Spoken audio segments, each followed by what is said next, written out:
English with Astronomy, Episode 10. Hello to everyone who loves space and wants to learn more. Susie and I are back to read short astronomy stories.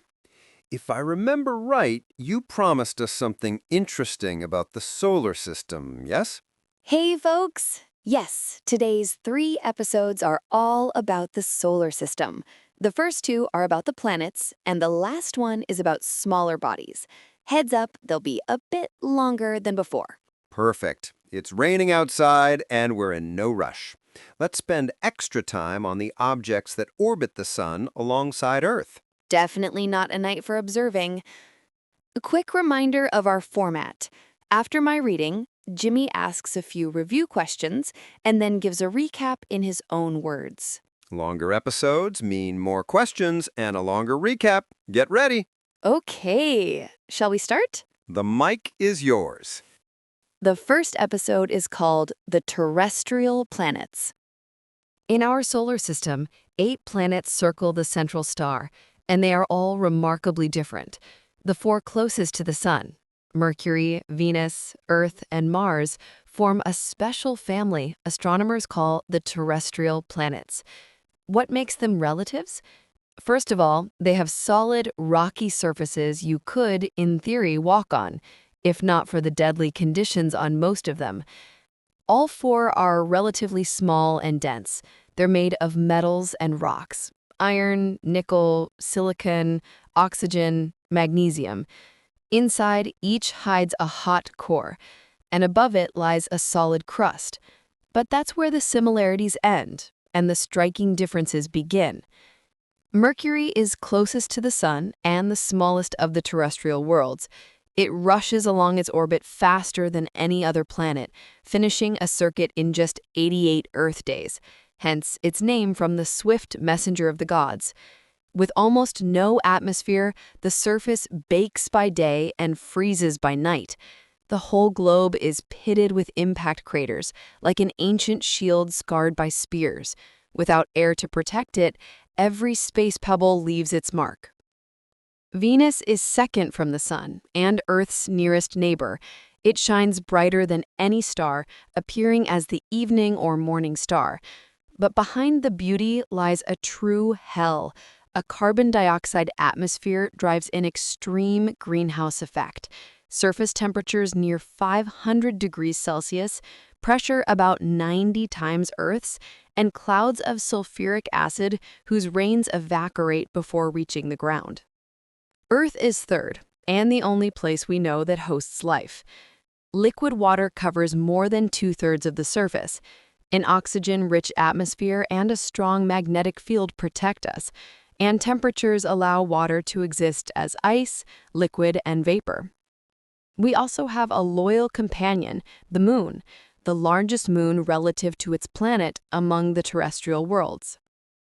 Mars is fourth, the last rocky outpost before the gas giants. Its rusty color comes from iron oxides. About half Earth's diameter and wrapped in a thin atmosphere, Mars is cold but compelling. Dry riverbeds, polar caps, and signs of ancient erosion hint that liquid water once flowed, and perhaps life. Here tower the giant volcano Olympus Mons, about 21 kilometers high, and canyons that dwarf Earth's. Mars has 2 tiny moons, Phobos and Deimos, Fear and Terror. They're most likely captured asteroids, irregular, rocky blocks racing around their planet. The terrestrial planets were born in the hot inner solar system, where the solar wind blew light gases away and left the heavy elements. Among them, only one ended up at just the right distance from the Sun, in the habitable zone, where it's neither too hot nor too cold for liquid water. That lucky world is Earth, a blue pearl among harsh, lifeless neighbors, home to an astonishing diversity of living things. Questions? Here we go. First, what shared features make Mercury, Venus, Earth, and Mars terrestrial planets? Second, how does Mercury's lack of atmosphere affect daytime and nighttime temperatures? Third, what causes the greenhouse effect on Venus? Fourth, why does Mars attract so much scientific interest? And finally, what can we say about the moons mentioned for these planets? And now, my recap. I'm all ears. Meet the inner four: Mercury, Venus, Earth, and Mars. We call them terrestrial because they're compact, dense, and rocky. Hot interiors, solid crusts, and plenty of drama baked in, close to the sun. Mercury first, the tiny sprinter. It laps the sun in 88 days, airless and crater-scarred. With almost no atmosphere to even things out, daytime sizzles and nighttime deep freezes, like flipping a coin between oven and icebox.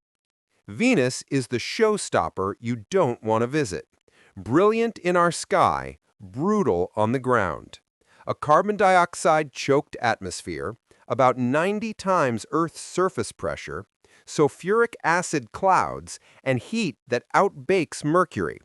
That's the runaway greenhouse effect, turned up to inferno. Now home, Earth. Oceans of liquid water, an oxygen-rich atmosphere, a magnetic shield to fend off the solar wind, and an outsized moon that steadies our tilt. As far as we know, it's the one world where life grabbed the microphone and started singing. Mars is the wistful neighbor, smaller, colder, wrapped in a thin atmosphere.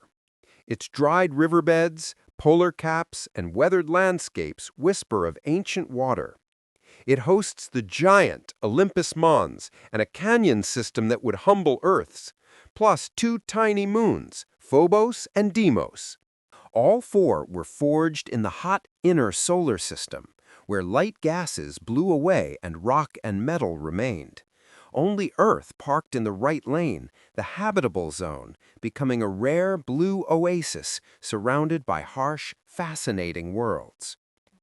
You know, you should make a collection of your recaps. They're wonderfully unusual. I'll think about it. Ready for story two? Yes, leaving Mars behind and heading for the gas giants.